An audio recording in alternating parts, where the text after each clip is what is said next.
Good afternoon, everybody. Welcome to session 9 of the Esports Venue Summit. This topic for this particular panel and session is on the finance behind esports and opportunities for regional development. We have a very amazing and diverse, eclectic panel coming to us from all over. My name is Professor Craig Skilling.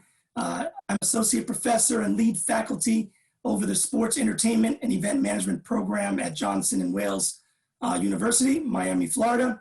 I'm also the founder of the Influencer brand, where we birthed the Esports Skills Academy during this pandemic. I'm looking forward to having each of our panelists go ahead and introduce themselves. We have an amazing set of individuals. Ben, let's just start with you. Yeah, hi everyone. Ben Pfefferman. I'm the CEO of Amuka Esports. We are Canada's leader in esports venues, leagues, and online tournaments, as well as really moving now into content and starting with some esports teams as well. Welcome, Ben. Boris, I see you next on my screen.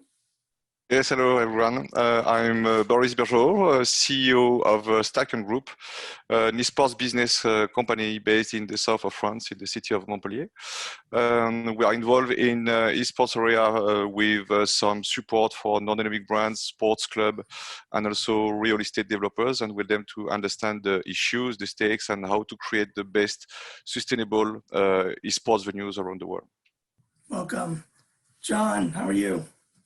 How's it going? John Fazio, CEO of Nerd Street Gamers. We're committed to providing increasing accessibility to esports by providing a gateway to consumers and building the infrastructure across the United States.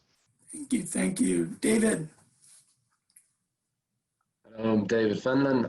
I advise governments, investors, and groups trying to get into esports how to do that, and to a certain extent look at the infrastructure investment that they need to be doing across the world. So Europe, MENA, North America to a lesser extent, and Southeast Asia. Thank you. And last but not least, Chris with the clean cut. Cheers, dude. Yeah, freshly shaven. I'm Chris Kizik. I'm head of esports for the Ottoman government, and my role here is to raise the island's profile as a place to do business in esports, whether or not that's back office, setting up your company, or dropping your academy teams here. The island's got a great reputation and a track record in nurturing athletes. I'm fairly new into the role, and the new role's just been created, but exciting times. Love it. So as our guest, this is a virtual event, and if not for the pandemic, this would have been taking place in person at a venue. So we're fortunate, as everybody has heard, that we have some amazing individuals that have been able to participate in this event.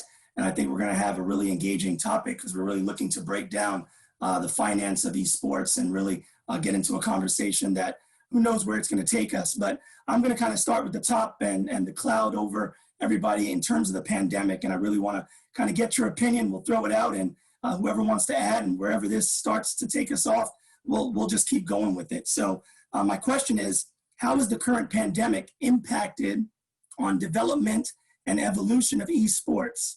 And will any of these impacts be long-term?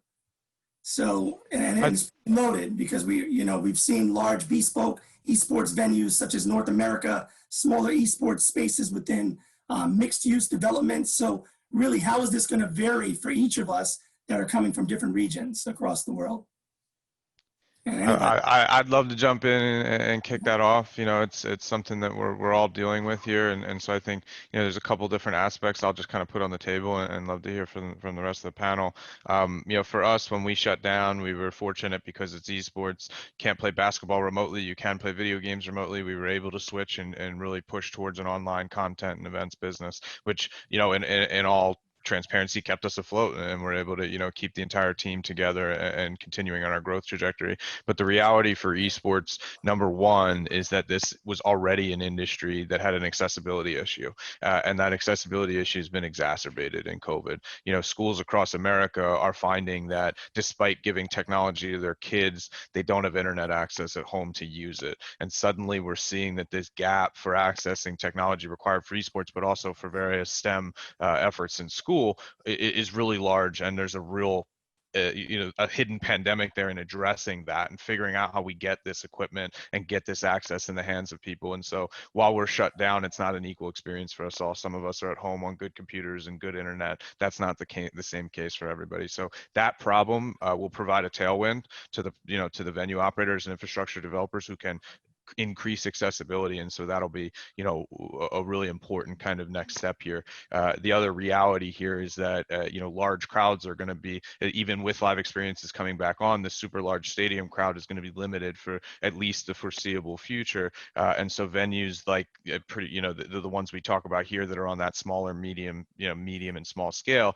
suddenly are really appealing. And so I think that we're going to see a push towards smaller crowds and larger remote productions. And I think those are two trends that they're going to be really impactful moving forward. Anybody else? Yeah, sure. I'll jump in. Yeah, just to kind of build on that, I think as well, we don't really need to burn down like the whole game plan here. Like when I see companies looking to do drive-through LAN centers and things like that, I commend the innovation and the ability to adapt. But like, let's not get crazy here. This is probably, by 2020, by next year at some point, whether it's by the summer, end of year, we're going to go back to a pretty normal situation. So I think if you've built a good model with LAN centers, big tournaments, I think, yeah, you got to move online right now. You got to pivot. You got to still deliver a great gaming experience, but don't burn down and really drastically change from a great model, which is the fact that you're building communities by having people come in, compete, and enjoy the excitement of competition. Yeah, I think it's also really important. Sorry, David, I didn't mean to cut you off there. I think it's important to talk about. We say that esports has blown up in the pandemic, and we talk a lot about video games, but we're really more talking about the video game and streaming and entertainment industry. Esports is an industry that requires in-person competition. The professional leagues have done their best to go remote. They're having integrity issues. They're having issues with how they deal with remote situations where internet is different, computers are different, and so it's not been the same type of progress on a competitive integrity level that we had pre-pandemic. And so as much as video games is really exciting now, I think it's important to recognize that if you're not playing on the same equipment face to face, it's not the same level of competitive integrity. And that has slowed the entire industry down to an extent and forced us to focus on these different areas. From a investor perspective, this is more a kind of acceleration of what's already happened. So what Ben has said is just come up forward a little bit quicker in terms of looking at things like grassroots. So up during mid-pandemic, so around about June time, there was a terrible drop-off in investment that was at least publicized anyway. Since then, there's been an enormous uptake in it because there's a recognition that actually whilst it's not pandemic proof, this industry is extraordinarily robust in comparison to other areas, and it has the ability, the things that were not considered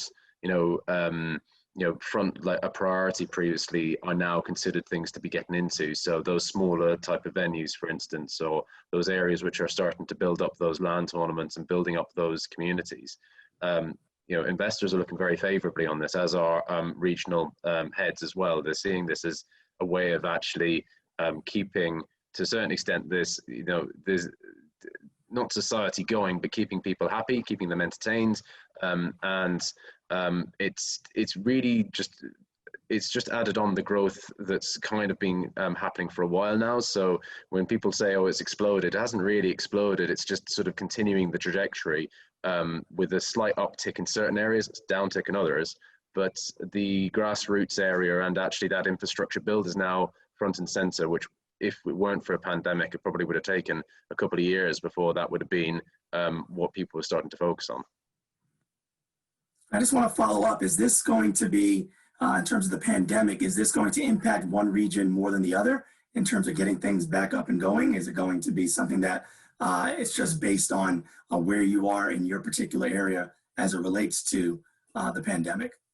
I mean, if you look at, I'll jump in just quickly, and it'd be great to get the guys' feedback on this one, but rather than sort of region, if you look at sort of industry, I mean, you take the betting and the gambling space, your loot boxes, your rivalries, your unicorns, and new ones that, sports betting that were pivoting into esports betting. There's no argument there that they didn't do extremely well. during the pandemic. And as John was saying there, that that there's no other live sports that were happening. Whether or not it was in a closed environment and not a land space, it was still happening. And it will be interesting. I'd love to hear your thoughts on it. That how, when we come out of this pandemic, how you think the positives that have come out of that from a betting and a gambling space that can hopefully support the rest of the growth of the esports industry. Yeah, I mean, it's a good point about some of the advances on other areas forced by COVID that we'll see post pandemic come back and as very lucrative, like gambling. That also had incredibly good timing with what's going on in the United States and legalization on a state by state level, in swaths, happening now. So really perfect storm for gambling, and I think there will be major implications there. To answer your question, Craig, about how this comes back online and is this regional? What is it? I think you have to kind of think about this industry a little differently than most live experience industries because of the game publishers. So if Taylor Swift decides she wants to run a concert series, she can just go to whatever regions will have her and run a concert series. If I want to run Call of Duty, I need Activision to say I can. And so right now we're working, first and foremost at our local municipalities guidance level, but second, will the publishers support these live activations and experiences? So they'll have a major impact on what that looks like. We can do things like, activate live events in our facilities that are not necessarily competitive integrity focused for one of these tournament series, and that helps. But until the actual publishers turn back on, until they bring their pros and their tier 2 systems back in person, it's kind of a waiting game. And so geographies obviously have their own at this point. This is a politicized issue, and so geographies are politically making decisions, and there's a lot that kind of differs between regions, but at the end of the day it won't matter until the publishers turn back on. So I expect some of the games to come back to live sooner than others. Some of the games that really require live, like the fighting game community that doesn't really have a robust online remote capability, will probably come back online first, and then the others like Call of Duty, who have more robust online communities, will probably come back last. And so I think it'll be dispersed first by publishers, second by politics, and third by region. No, that makes sense. Let's pivot and let's look at retail partnerships. How can esports as a whole unlock more revenue from retail partnerships? What we can see from just looking at the stats of the individuals who are core fans, they are typically very wealthy, although the age group they talk about right now is most at risk with the pandemic in terms of their jobs. But they're very wealthy. They're earning over 50,000 US, potentially closer to 75,000 US in Western nations. They have very few options in terms of buying stuff in a video gaming or computer gaming or an esports environment, which isn't essentially a skin or a donation. And you're starting to see the beginnings of things like merchandise, but there's a vast amount of potential there. And the fact that donations itself is such a powerful motivator and thing in the industry kind of shows there's a lot of pent up energy in the market for people to buy stuff, and there's nothing really to give them at this moment in time. So what we have at this moment is this audience which is hungry for something which is genuine, which they can buy, which can improve their experience. It's harnessing that in the right sort of way. Now, I think that some having some bricks and mortar will help with that, because the consumer doesn't really see a barrier between online and offline these days, especially the type of age groups that we're talking about. So what they buy and what can be used for that space is quite important. So I think that it's not just going to be the big brands coming in saying we can sell stuff. It's actually going to be quite important that people who have genuine, really good spaces can actually help the industry and also help potential manufacturers and brands provide stuff that the audience wants. So it's quite actually it's a niche area, but it's quite it's potentially very powerful if it's done correctly. Yeah, I think that's a very good point about live. I completely, agree with the assessment. I think that the consumer psychology of this demographic is unique, both in person and online. And so in person, at least in our stores, and I know as well as Ben, the customers are staying for hours and hours and creating lifestyle moments there. And so that's not a typical retail experience, and that allows for a whole new, variety of channels to sell to. Digitally, I think the psychology is really interesting because if you look at somebody under the age of 20, really under the age of 30, but the younger you go, the more adept they are at purchasing on the fly and within their experience. And so, you go to one of my parents and ask them to, while they're in the middle of an app to purchase something and authorize their credit card, they're like suspicious and skeptical. You do that to a 19-year-old, they're already done. They've already bought it. They just clicked. And so that purchasing psychology has really changed the way that we're going to be able to do some of the integrations. We saw Jersey Mike's do something with League of Legends like a few years back. I think there was integrated, conversions. I think that kind of thing is going to come back majorly, where you can, not only take advantage of the existing reward systems from the games, but integrate into that dopamine release cycle that you're kind of going through, and hey, here's purchasing decisions right there. And I think we're going to see a massive influx of that type of integration. Yeah, I'm completely shocked that big box retailers are not on their hands and knees begging esports operators to move into their facilities. Like, what's the They are here. conversation at JC Penney? Like, what are they thinking? Like, so many of them, like, it's just, I have no idea. Like, the model works. John's proved it out with 40 Below, esports arenas in a few Walmart's. Like, what kind of conversations are these guys having in the boardrooms?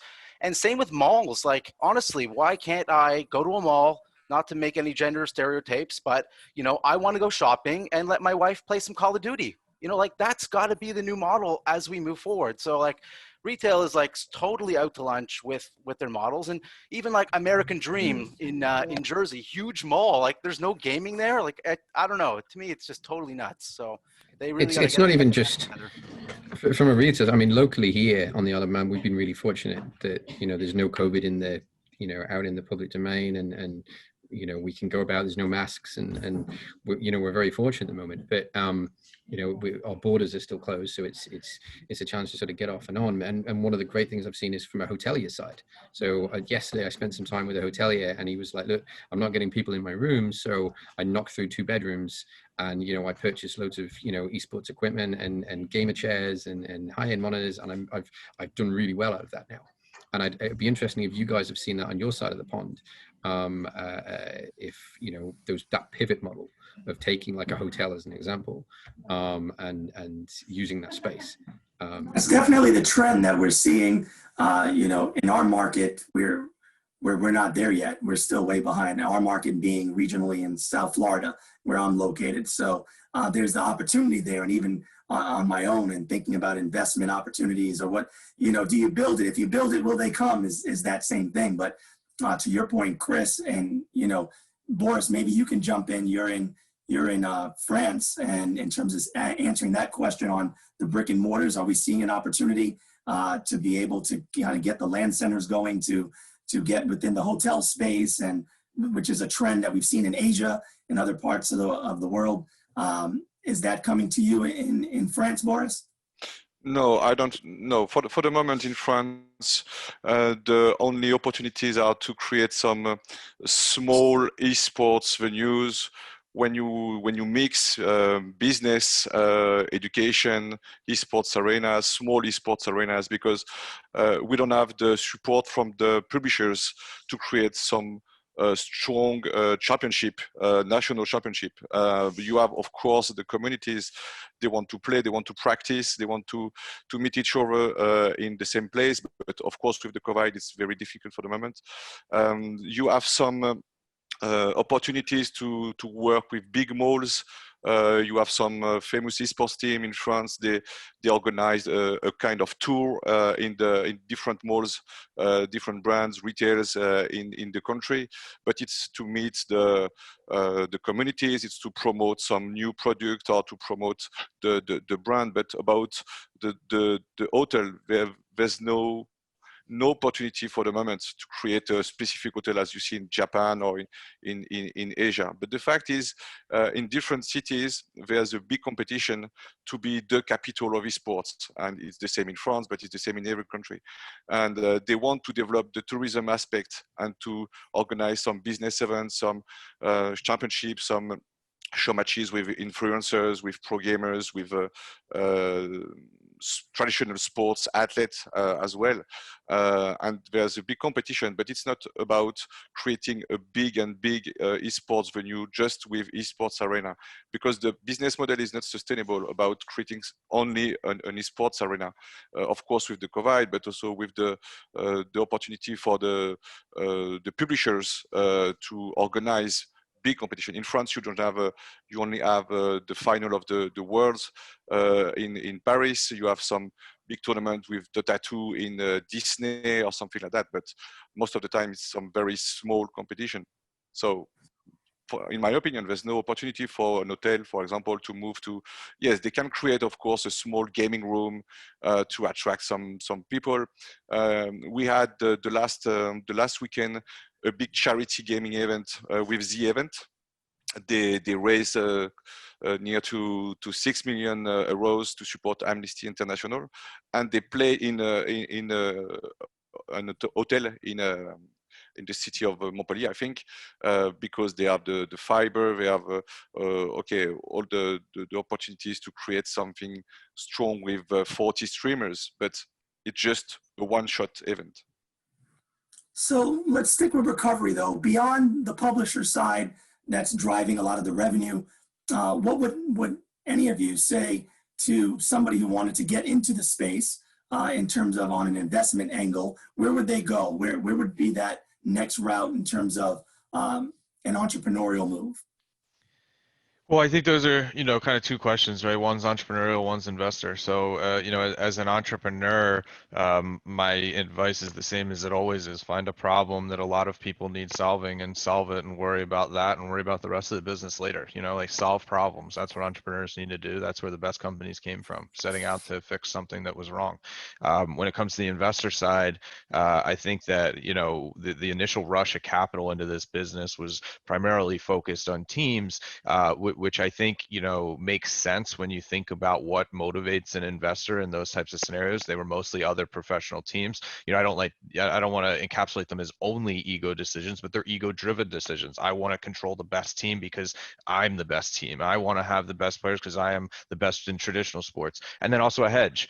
Traditional sports is going, well, if our viewership's going to fall and this thing's going to take off, I want to own the best teams. And so, a lot of capital went in there. We see crazy valuations, but not unheard of valuations for the rest of the asset classes across our capital markets right now, right? So we're seeing that level of capital liquidity push valuations up. And so people then start searching for what they think of as value deals. Infrastructure has always been where that's at. It's just really hard to pick the right players because it's such a fragmented ecosystem. So right now, there's 40 different tournament platforms servicing 20 different major game publishers. There's a lot of different venue companies, kind of growing up together here. There's a lot of opportunity in live experience because it's just an untapped market. In America, we have 99,000 high schools. 3,000 high schools signed up for the most popular esports program right now, and less than 5% have a facility that the kids can actually play their full competitions in.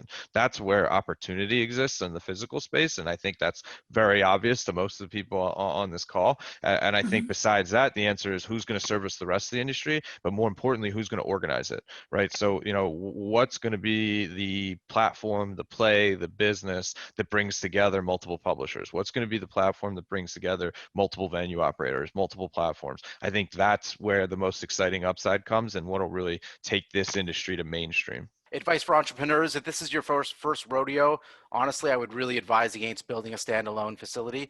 I think like the first step, and Boris was kind of talking about hotels. Yeah, it's like, have you built a gaming community? Are you organizing people? Have you created that? Like Smash and fighting games live in hotel conference centers. Like that's where the whole industry was born and started and thrives. So I would really focus on that. And again, if it's your first time, make sure it's a space that's temporary, that you can prove the concept, that you can validate the market, your community, et cetera, before taking on the major expense of a long-term lease, capital expenditures, and things like that. If from an investor perspective, my advice would be that there are some basic things that you need to start with before you go in about throwing your money around the place. And the first thing is you need to speak to people within the industry, because actually, and do some decent research, because and speak to CEOs of people who are entrepreneurs within the industry, because the real hidden gems in the industry are not immediately apparent. Trying to bid on Cloud9 is not necessarily going to be for everybody, okay? And people don't have those type of pockets. But beyond the Forbes list, there's precious little that's out there. So if you do your research, you'll actually find that actually there's a vast amount out there which isn't being shouted about, which if you get in now or get in within the next 18 months, you may be in a very favorable position. But that's one particular piece. From a structural perspective, looking at to a certain extent, like looking at the economic conditions around the potential parties they're looking at. So first thing, is the government that is involved in this, are they positively for this? Are they looking to invest and put structure in there? That makes a big difference, because if you're dealing with something which where there is no real government progression or like positivity, then you have to have an enormous economy like the US or China to really push it forward. So looking at what those structural pieces are there will help. Equally, trying to look at segments of the market, because one of the biggest mistakes that people make is they view the esports as all the same homogenous group. It's lots and lots and lots and lots and lots of different things going on, and it's categorized as esports. But even within an e-sport as such, okay, you have multiple verticals within it. So you have a very vibrant and complex industry, and basic research and understanding the economic conditions attached to that will be a good starting point. And speak to CEOs within the industry. They'll give you warts and all, because they've grown up through it. No, these are all great points, and it kind of brings up a follow-up question in terms of how do we build that sustainable model? And then we really have to be able to, and I think, John, you had touched on, looking at traditional sports and how they differ from, esports venues as a whole. So what is that sustainable model that could possibly be built? Yeah, I mean, I think when you think in terms of sustainability for venues, you gotta look at Genesis here. So this thing started in arcades. That's where esports, as we think of it, started. Of course, competitive gaming existed before that, but the live experience, the competition, bringing people together, started in arcades. Then you had the LAN center and the internet cafe, and so internet cafes took off in Asia and the more densely populated areas, and they didn't do well in the United States. And the United States, the common argument was, well, we're just too affluent a nation, or all of North America, this goes for Canada as well, we're too affluent for this to work here. And it was just the wrong idea, because what was happening was, yes, those internet cafes were targeting affluent communities because they thought that's what I need to do to stay alive. But unlike what happened in Asia, where they targeted the low income disadvantaged communities that needed it the most and found financial models to make it work, we didn't do that in the United States. We went out and built in the richest suburbs where the kids had computers at home. And so it didn't make sense. And so I think the most important part to sustainability was figuring out, how do you service a disadvantaged community, a low income area, but also make money and turn a profit for your investors? And for me, the answer was really simple. It was events. It was running competitive facility event schedules like traditional sports do. And at the very basic first principles kind of distillation here, think about 5 or 10 computers that I pay $5 an hour to access. 5 people sitting there paying me $5 an hour each, making me $50 an hour on those computers. Or I could run a tournament where 116 players all play on those same 10 computers, paying me $5 each, coming in and out, sitting down for their matches. And so that's the exponential economics of driving competitive events versus a linear pay as you go internet cafe. We figured that out. Ben figured that out. A lot of these operators have figured that out in the space, that it's event programming that will sustain us. So that focus was important, number one. Number two is, like I said, the integration to that demand component. So when we show up, we build a facility, we go call all the high schools and say, now you can have a high school esports varsity program because they can play at our place for free. The upside for us is that we've got 100 kids running around the facility playing one match for free, but then spending money after that. And so, you know, that type of accessibility point, I think, is what's most important to this, you know, sustainability, is change your revenue model, target the areas that need it the most, and you'll do fine. Well said. Anybody else want to add to that? Yeah, just in one word, it's weeklies. It's routine. It's like every night of the week.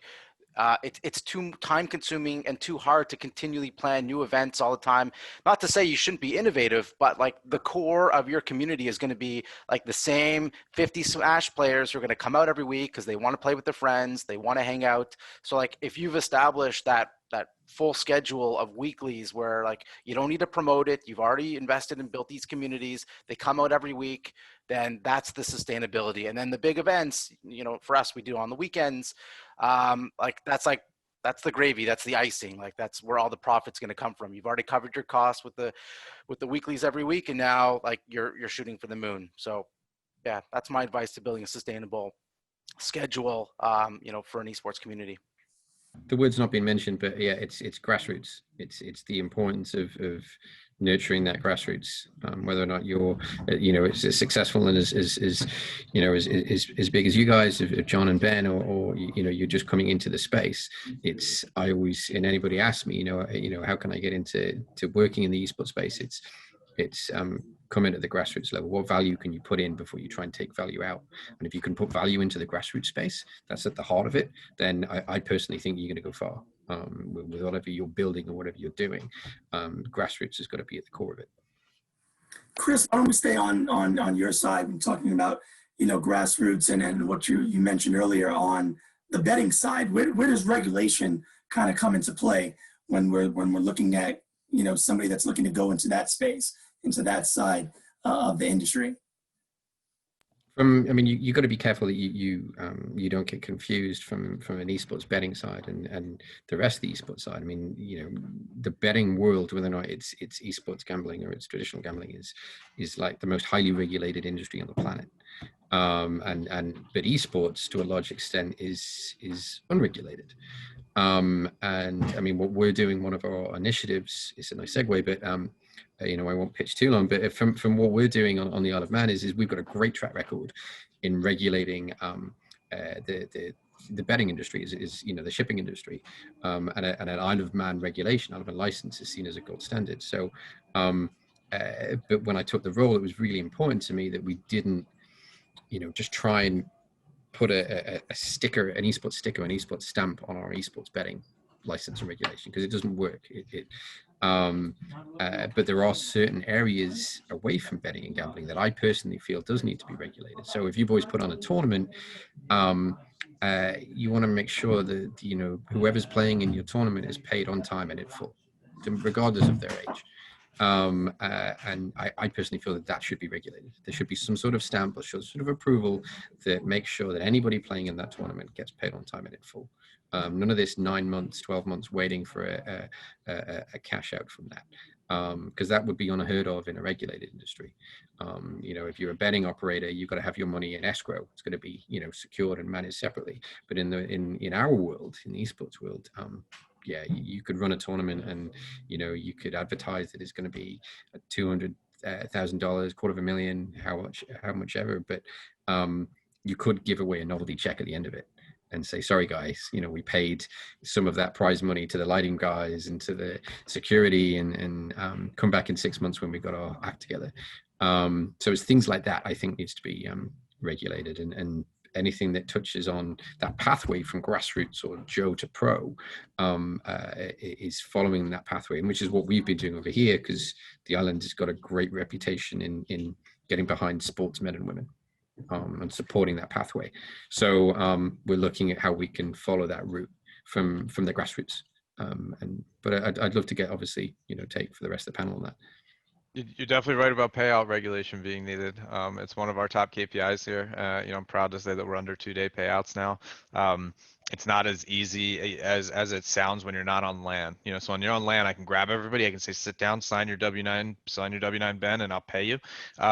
When you're online, I end up chasing down kids to pay them in a way that you would not believe. And then, you spend 15 days trying to track somebody down to pay them, and they come back and tweet, I haven't got paid yet. And it's like, hey, here's your email thread. I've been trying to pay you. It's important. And so I'm very eager for escrow. We've tried some systems. There's a few out there. They're kind of costly.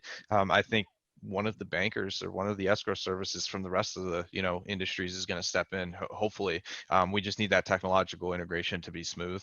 I am very, very much eager to get to escrow. I think that in the next 12 to 18 months it's standard, because like you said, it's just such a big pain point, and it's so public. When you don't pay somebody, like, everybody knows. And so I think the market's going to sort it out really fast, but that's not to say I'm not welcoming of some regulation here. Yeah, man, let's talk. but I think yeah. just before Ben, I think and you especially, I'd love your take on this, but this is where I think the esports industry has been guilty of, as it's grown and as it's matured, it's had that feeling of, look, we can do this ourselves. We don't need to speak to traditional bankers, or we need to speak to the corporate guys and the guys in the suits. This is our industry. But over the last sort of 2 or 3 years, I think as it started to mature, it's a case of actually, if we want to learn how to regulate, or if we want to learn how to structure things better, we've got to listen to people in a different industry. They've been doing that for years and years and years, and they've been through the problems, and they've ironed out the kinks. So that's just sort of my final kind of comments on that one. Yeah, I was just gonna say, this is the first time I really wanted to start using the betting platforms to see like how they work, like what kind of user experience they are. And for League of Legends, like, I really don't give a shit who wins, especially like North America's out, like, after the first round anyway.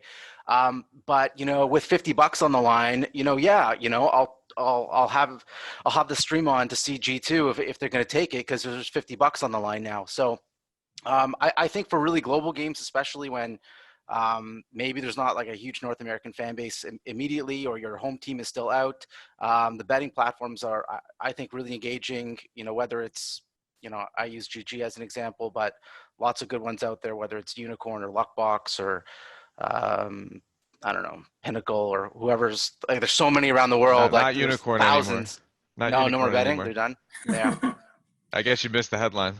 Yeah. But essentially, yeah, it's great that, there's Isle of Man, there's licenses that have integrity, because at the end of the day, my biggest fear is, to your point with Unicorn, that these companies are going to go under, or I'm not going to get my money out of it. And that's going to totally destroy the whole industry.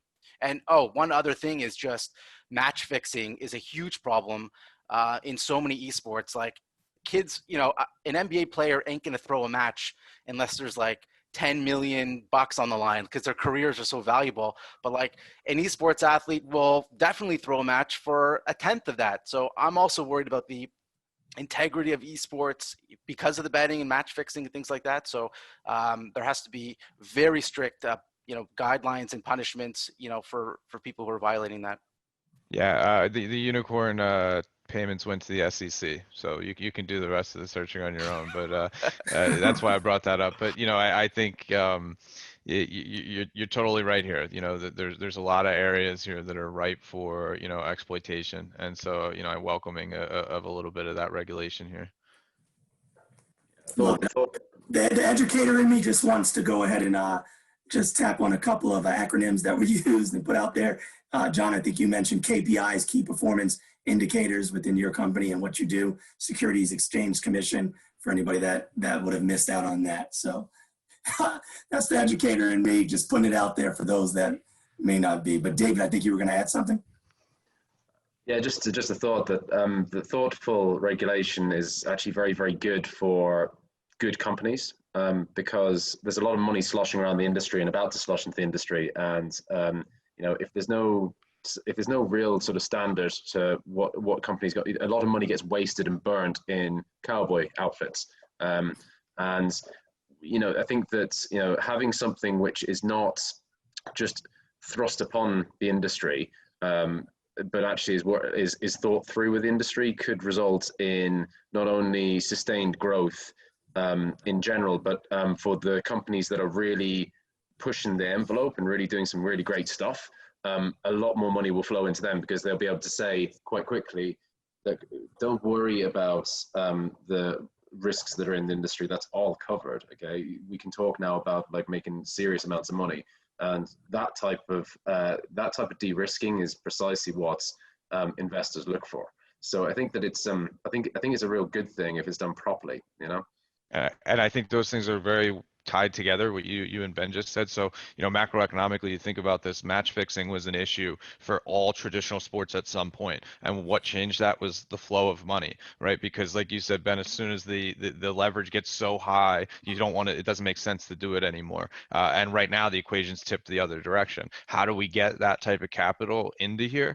You regulate it, you open it up to the other capital asset classes. There are institutionals, there are, pension funds and endowments that talk about esports, and sounds really exciting. They can't invest here. This is not an industry that's mature enough yet. Maybe they can buy a publisher, maybe they can buy public company stock, maybe they can buy one of these, curated ETFs, but that's not the equivalent of, endowments buying Google in 2007 and investing in the future of, our technology. Once we get to that point, I do think regulation is going to be a big key here, but it will also just be the maturation of the companies themselves, as it usually is.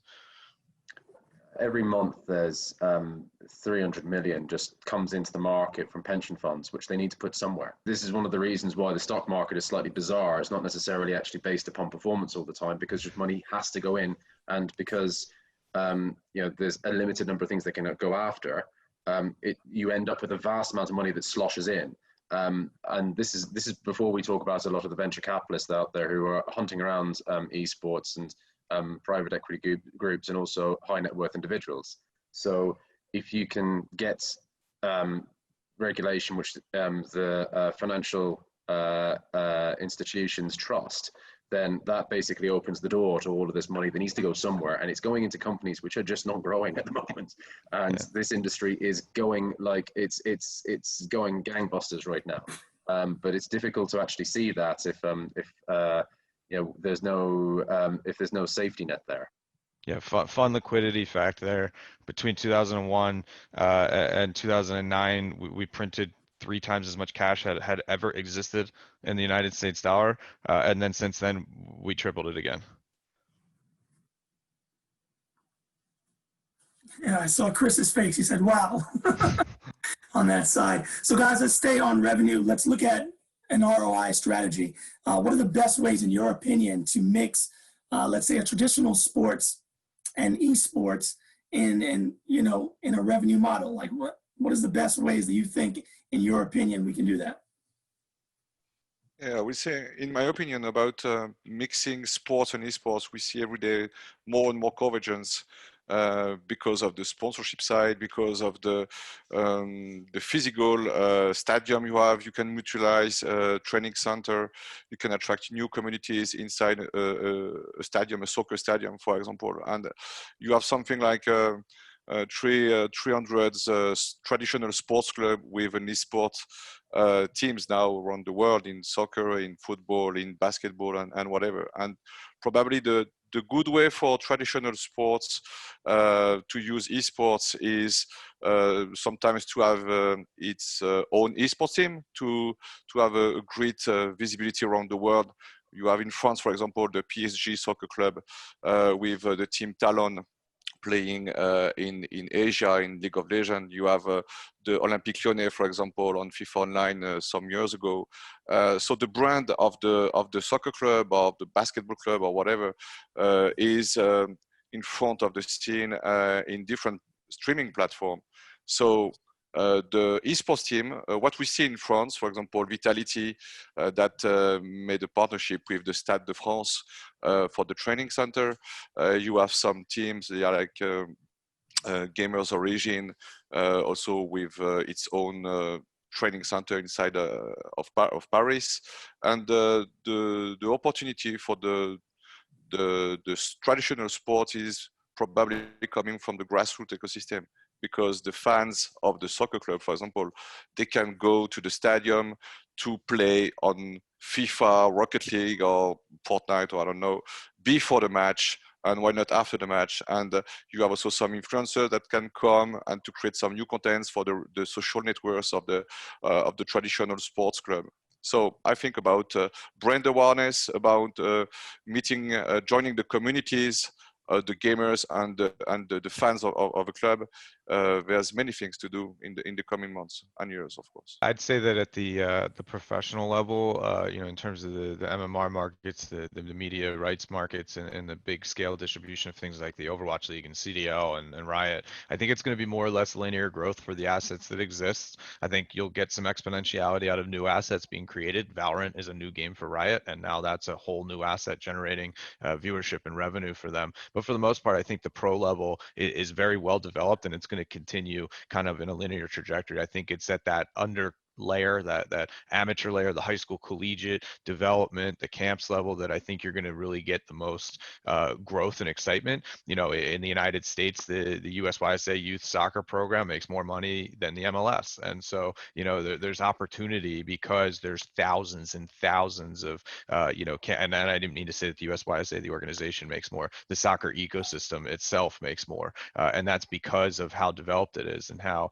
many kids are playing versus how many people play in the MLS and watch it. And so I think we'll see a lot of those very similar opportunities, here, where that amateur level is going to see exponential growth and be a major part of this market share growth. I think sports owners are really overplaying the hand on the cross branding of the brand. Like, just because you're a New England Patriots fan, I just don't see the crossover to being a Boston Impact or Uprising fan in the Overwatch League.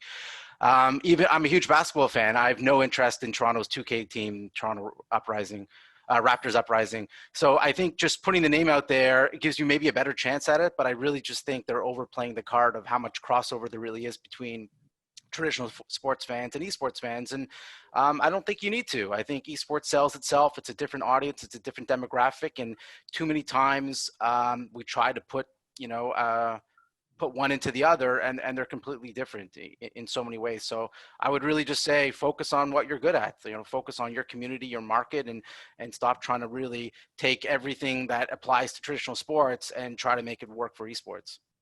Yeah, just to add to that, because I think that it's a really, really important point.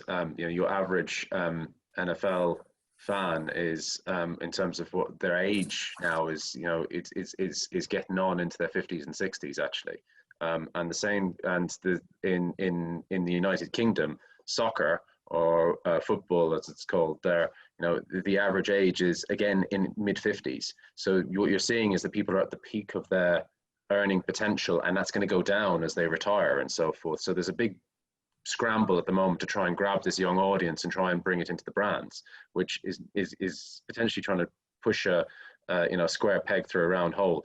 There are simpler ways of doing it, and starting with the basics can help, because you have locations, you have stadia around the place, you have all sorts of training facilities, etc., which are kind of not used for large chunks of the year. Is premium space, which you could, if you design or refit your spaces cleverly, you can actually allow for localized esports or the use of that, the space in a great way. The location we were supposed to have this meeting, for instance, was Twickenham Stadium, a rugby stadium, hardly used throughout the year, just for special events. XL Esports has a slot there. Now, Twickenham itself is not necessarily the most modern stadium around, but what we're seeing with modern builds is that it becomes more of a community center. So if this crossover between sports and esports, I think, comes more to the use of space and being able to give favorable rates, or being in a favorable position to create a community center rather than something that's specifically on brand. Yeah, this is something we talk about all the time, because one of our facilities, our local host, is inside the Wells Fargo Center here in Philadelphia, where the Sixers and the Flyers and National Lacrosse League Wings play. And for me, I would never have been a hockey player if I didn't play NHL 93 with my dad. I wouldn't have been an NFL fan if I didn't play Madden with my dad. And so that crossover is real, and it's tangible and it's visceral. And so what we do when we have that facility inside the stadium stadium is we do things like, bring kids in for an NHL tournament, then or even bring them in for a Fortnite tournament during a Flyers game, so that they came because they wanted to play Fortnite, and their parents have season tickets, but they got that experience. They got to be there with their family. They got to see what the stadium's like, what all the excitement's like, and we make lifelong fans out of that, and vice versa. You've got 35-year-old, 40-year-old, fans of the NHL who grew up playing video games. A lot of people grew up playing video games in their 40s at this point now. I'm mid 30s, and I'm a hardcore video game player. And so now you're at an NHL game, and it's that you see this facility where it's socializing it. It's like the softball league I play in every Wednesday to hang out with my friends and drink beer. I could do that with Madden too. Yeah, that's cool. I play Madden all the time. And so, that crossover goes both ways, and it's really exciting to see how much sports has just been a catalyst for us. I think that you Be summed able it to up really. attract the next fan, guys. How are we going to attract? And you guys have been talking about this the whole way through. But if we're thinking about, because Ben, I heard you say, you like one team, but you're not going to automatically like the other team. And when we're talking about cross play and multiple titles and just really fandom is really where I'm going. Is entertainment going to be the way to be able to attract some of these fans moving forward? And I'm just going to set it up for you. I remember my kids were home during the pandemic, homeschooling, and my son tells me he's getting out of class right now to jump on Fortnite because in that particular moment, there was going to be a big concert with, oh my gosh, I had the name of the gentleman's name. Travis and Marshmallow. Yeah. Marshmallow was doing one, but it was a rapper.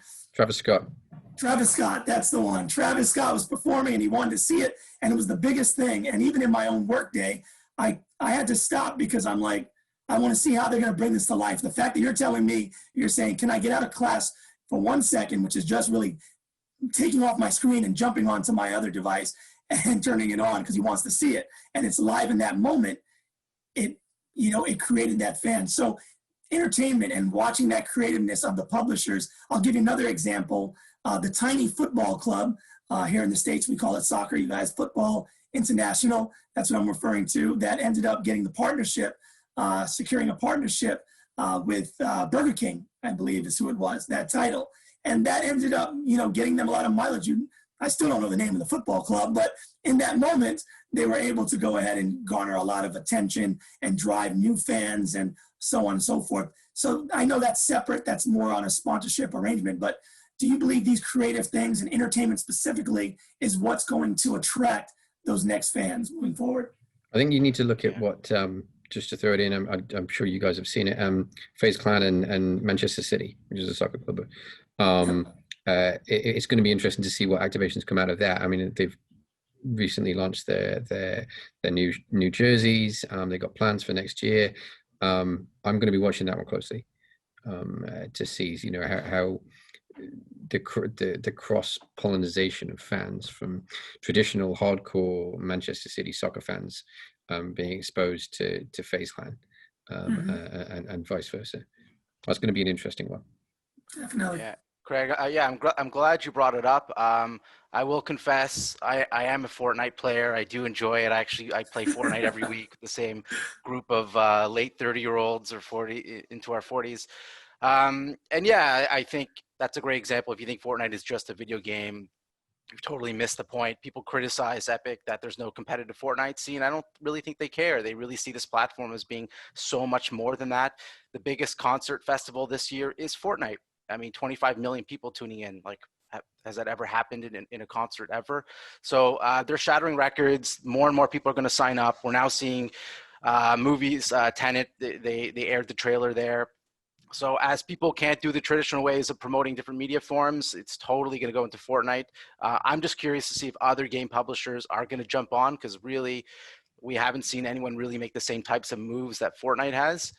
So I think for it to be really mainstream, it's got to go beyond just Fortnite, which still is, yes, has a huge fan base, but still a bit limiting, to see whether or not, in NBA 2K, will they, launch, can they broadcast the first game of the season within the game, or can they do more activations within the game to promote different forms of entertainment and broaden the fan base?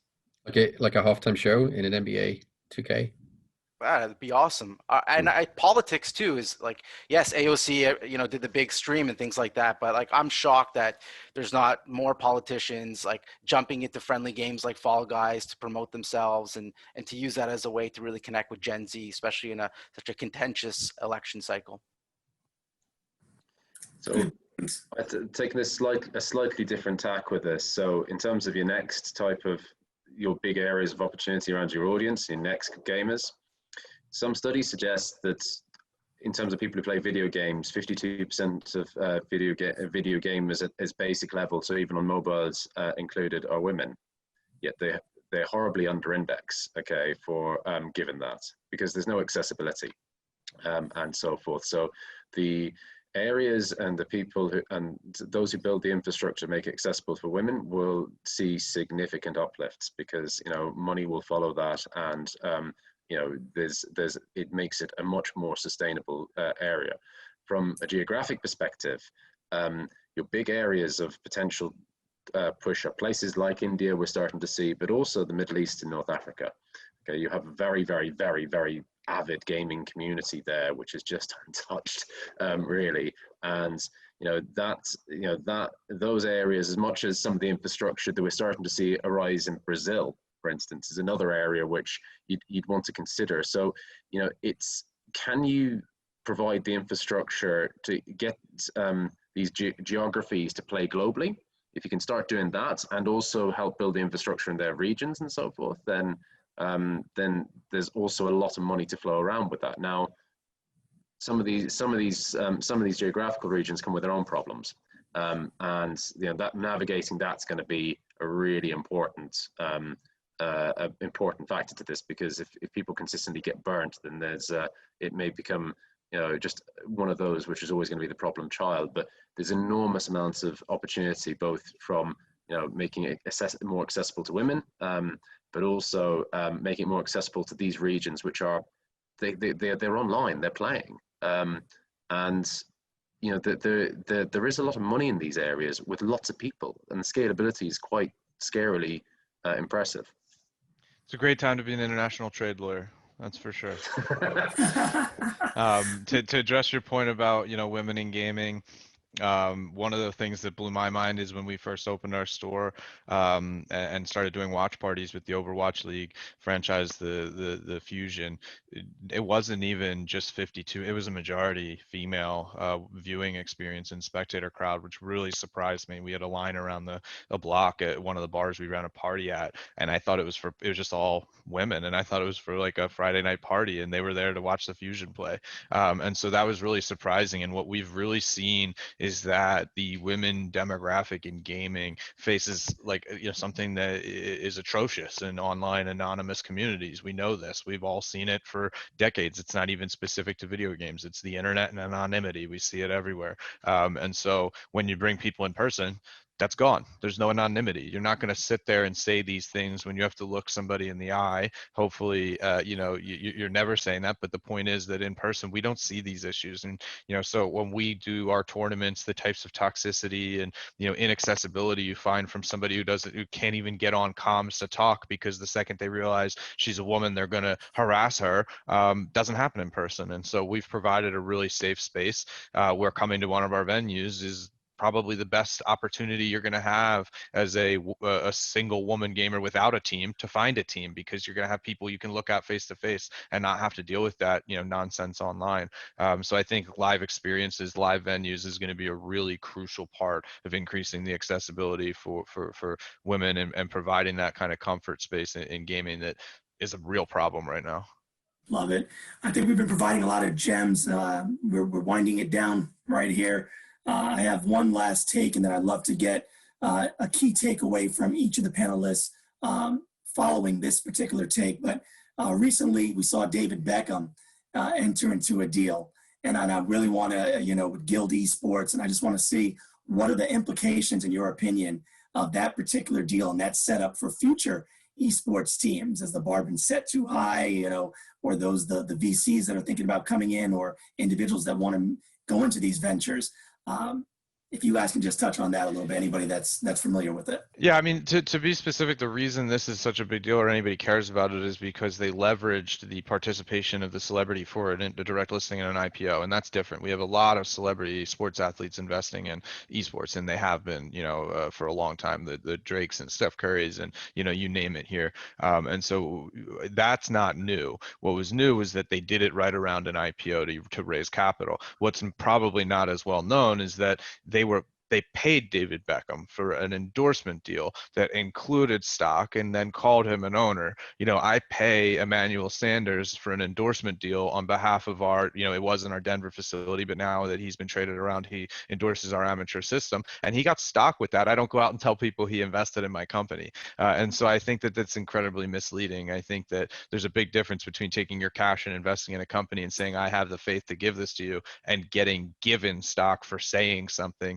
and then aligning that with faith. It's still awesome. Like, I'm not going to downplay the whole thing, and it's fine to pay an endorser to help you get more attention. Like, I have no problem with the model. I have a problem with how they communicated it, and I think it could have been done better. I don't think that it'll have any profound implications, because I think it was already kind of standard practice in esports to leverage an investor to go big. I don't know that type of listing would have done as well here. I think that the U.S. capital markets have not been as friendly to that kind of listing as we've seen some of the other stock offerings in that range. I think that the U.S. market right now, which is all hyped on SPACs, typically is looking for that medium, large scale IPO. Doesn't necessarily favor these smaller ones. However, with liquidity the way that it is now, who knows? I do think we'll see a lot more IPOs. I do think we'll see a lot more listings, and probably a lot more celebrity deals attached to them, but I don't think it'll have any profound implications. I think at this point in the game, I just assume that any celebrity attached to any brand is paid. I mean, I don't really think any of them are investing, and they use words. We have Rondé Hollis Jefferson. He's our global brand ambassador. It's the same thing. I think that wording is accurate. Even when people say joining the ownership group, I still at this point assume that they're getting paid, or they got stock for their services. They're not actually putting any stock in. I think the real issue, again, is it a good deal, the $20 million? Who knows? We'll see. We'll see how it shakes out. But I think the bigger issue is that Guild was such an unknown team beforehand. If this was David Beckham, joining, the LA Valiant or Cloud9 or TSM or a big org and doing a listing, okay, we can kind of see that. I just think it does seem a little, I don't want to use the word slimier, if we can take it a little down one level, but insincere, inauthentic, to promote really a pretty unknown esports org, and then shoot for such a huge funding round, really like leveraging like so much of that IP really based on his name. I think that rubbed a lot of people the wrong way. I totally agree with Ben. I think about the involvement of David Beckham in Guild Esports. It's probably only business about promotion and nothing more, because who knows Guild Esports in the esports scene? They play on Fortnite, on Rocket League, on Valorant, but you can't compare Guild Esports to G2, to TSM, or I don't know. It's just a way to say, okay, we exist because we have David Beckham in the place. But from my opinion, it's just a speculative way to boost the visibility of Guild Esports, and nothing more. But the fact is, if they will have some great achievements in big championship or tournaments, it could be interesting. But I don't understand the business model of Guild Esports. Okay, they want to scoot some gamers from grassroots to stars. So you have a storytelling about the raising stars and the way to attract young people. But in fact, how it could be sustainable in 5 years?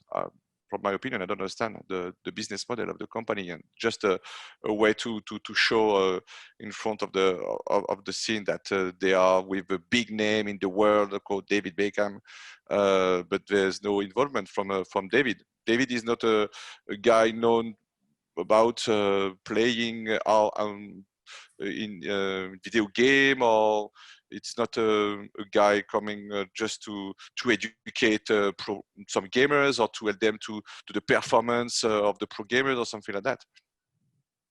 Just a name. So, gents, thank you for all of that. I mean, we're winding it down right now. We're right at our time, and we've had so much that for somebody to watch this over, they're going to be able to consume and release. So, I want to just kind of get back on some key takeaways. If each of you can kind of leave us with something in terms of a key takeaway from our overall discussion today. Moving forward, there was so many opportunities we heard on the retail space to be able to jump in. We heard different investment strategies. There were so many things for us to look at. If you guys can just start it off, I'm seeing Ben on my screen, and then we'll go Boris, and then just down the line. Yeah, sure. Well, firstly, we all agreed in the pre-show that we would create some controversy, Chris. So at least let me end it on that. Like the Newzoo numbers that the esports industry is only $1 billion. I think it's horseshit. I just don't see how that adds up. I don't see how they can really calculate the difference between playing and then moving into competitive play. Like, it's such a gray area. So to really pigeonhole gaming as a $150 billion industry and then really only slice off 1% for esports, I just don't see it. I mean, I've done just the back of the napkin math, and don't see how they came up with that number. So I'll leave it to them if they can break it down much more clear for all of us, especially for investors. But just in the end, just to leave it off, I think esports venues are in good shape. Most of them have found a good solution. This isn't, the movie or the music industry that really wasn't able to find a solution. We have, and we've done it, and people have been very successful. Many people here in particular. So I just think investors need to understand that, and we're going to get back to live action, which is what we're all good at. In my opinion, about the fact investors have the opportunity to create something sustainable about esports venue, they have to think about the way to mix different industries, and not only to create a standalone esports arenas, because you see, for the COVID, for example, if you have nowadays an esports arena with the COVID, the business model is just crazy. So maybe to mix with incubator of startups, with co-working, with co-living, with some specific partnership with esports team from the city, and of course to create entertainment, because the key factor is the entertainment, the lifestyle, the music, and how we can create some content inside, of course online, but also inside some esports venues. So if you want to create something sustainable in a small or mid esports venue, you have to focus not only about the esports arena and the way to practice esports inside, but also to mix the other business models coming from restaurants, retails, education with esports school inside, for example, and many things, or virtual reality center, drone center, and many things. And of course, to mix with sports, because you can have a training facility inside that could be benefit for some professional players in soccer, rugby, or whatever. So the education, sports, and esports. Multi-purpose. Yeah. Yes, of course. Good stuff. David? In any gold rush, you want to sell the picks and shovels. And if there ever were a case for the picks and shovels, it would be the guys who own the relationship with the grassroots. So like do your research.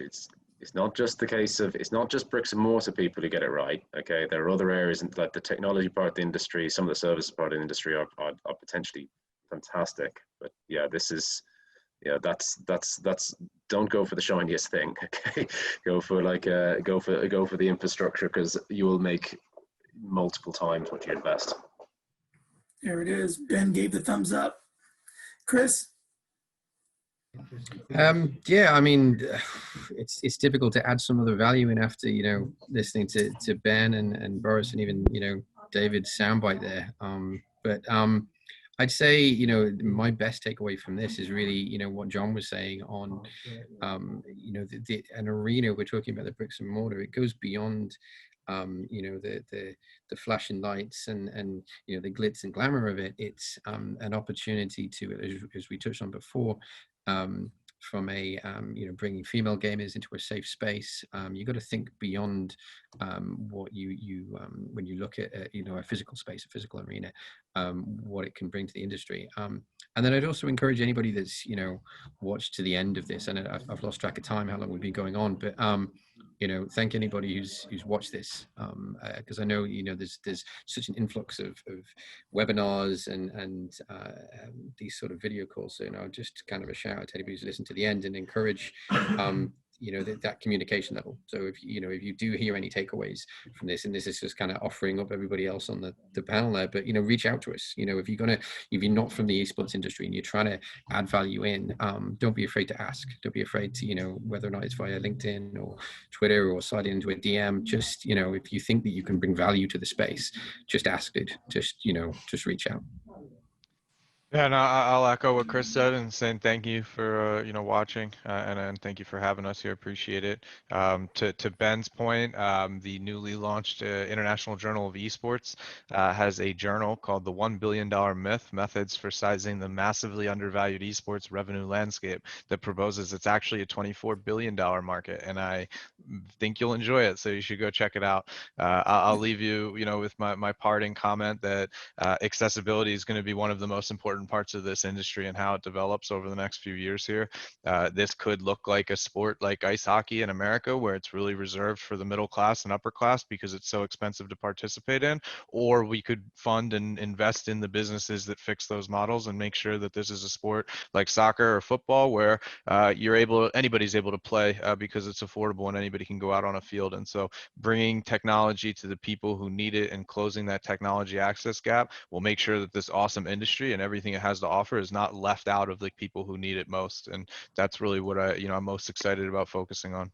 Oh man, so much value came from this. So many gems dropped for Ben, Boris, David, Chris, John, and myself. I think we all said, I'm pretty sure most of us are on LinkedIn, so they can kind of follow up there. But I'm hoping that they can pull some sound bites from here and use this again, because this was a really, really valuable session, even for myself, and something to share with young people in terms of students. But I think this panel gave something for everybody. I think we gave the blueprint, and it seems like things are promising once we get to the recovery phase and everything else that's going on. So this concludes our session number 9, the finance behind esports and the opportunities for growth. And as a whole, my name is Craig Skilling. And again, for Ben, Boris, David, Chris, and John, thank everybody for watching. Take care, guys.